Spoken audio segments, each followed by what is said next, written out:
My name is Mike Renquist. I am the president of the board of the Texas Coalition to Abolish the Death Penalty.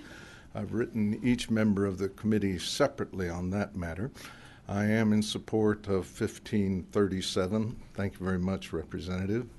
Thank you, too, Representative. Thank you for your service here.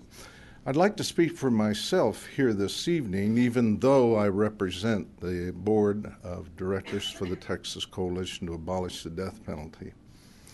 And I'd like to tell a little bit about my own story.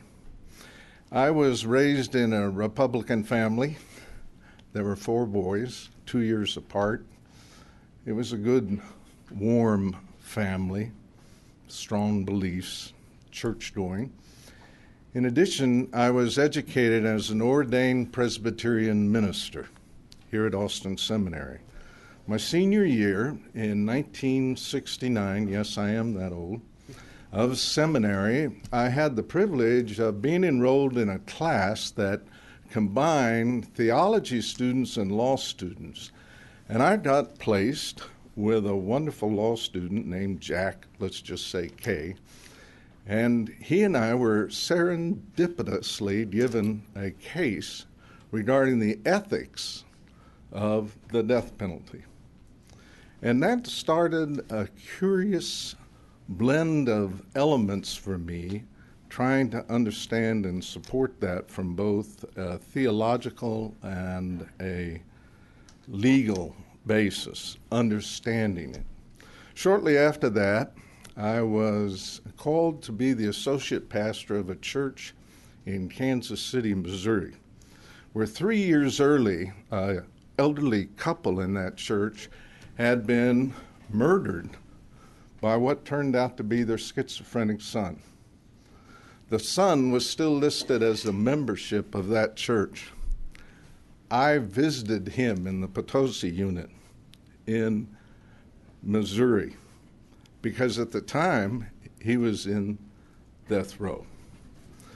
Now, he was not found, he was not convicted, he was not killed by the state of Missouri, which is a state that does have the death penalty.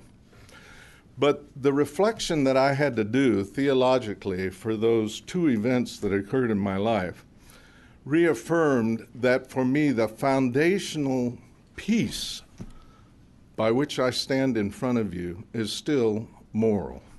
It is still moral. And it's scripturally based. I used to ask my conservative friends who particularly talked about the power of the 10 Commandments, I said, well, what is the first commandment? What's the second? What's the 6th? And they'd say, they didn't know.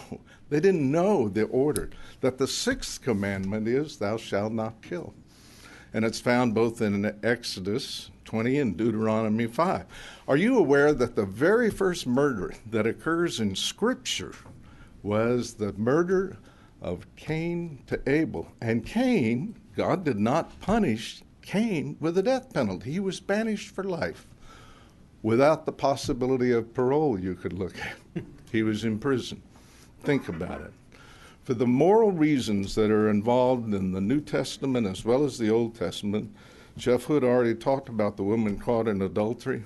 We can recognize that the moral principles involved about the state not taking a life should be what we ought to pay attention to as we extend to people the possibility of prison without the possibility of parole. Thank you very much. Thank you, Doctor. Do you have any questions?